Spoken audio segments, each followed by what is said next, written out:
กรรมแกว่งแขนเอากิจกรรมที่สองอันนี้กิจกรรมที่สองเห็นอย่างลูกกิจกรรมที่สองเอาข้ามแอวลูกข้ามแอว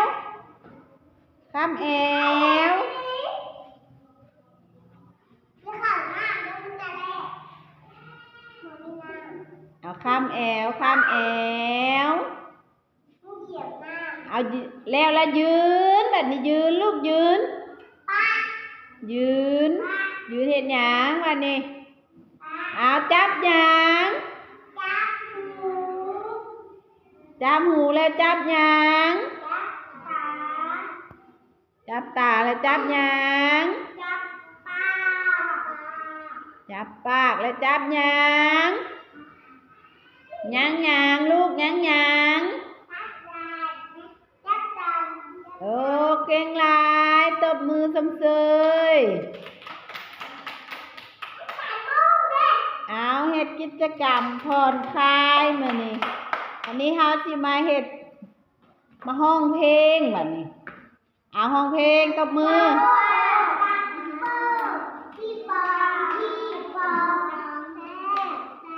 พี่กระปอเอามาก้อยกินแซ่บ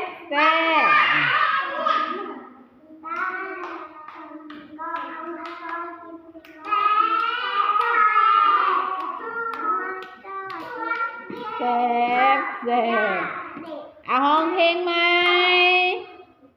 เพลงหยังลูกเอาห้องเอาเพลงโรงเรียนตบมือพร้อมโรงเรียน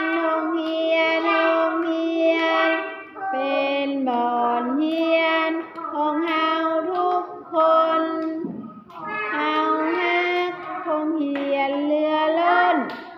เฮาทุกคนต้องมาโรงเรียนเฮาทุกคนต้องมาโรงเรียนเอาเก่งหลายตบมือสมเสยเอาวันนี้เฮาจะมาห้องเพลงอีกเพลงหนึ่งเพลงหยังเอาเพลงใหม่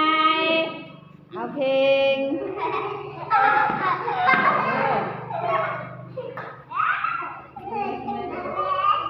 เอาเพลงใหม่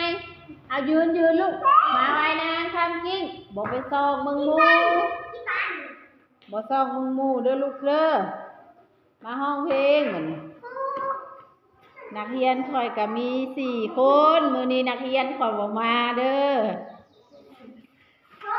นักเรียนก็มา4 คนมายืนห้องเพลงอีกบัดหนึ่งเอามือนี้หลานแสนดีใจห้องเอาดอกไม้มามอบให้ครูหลานจะเป็นคนฮู้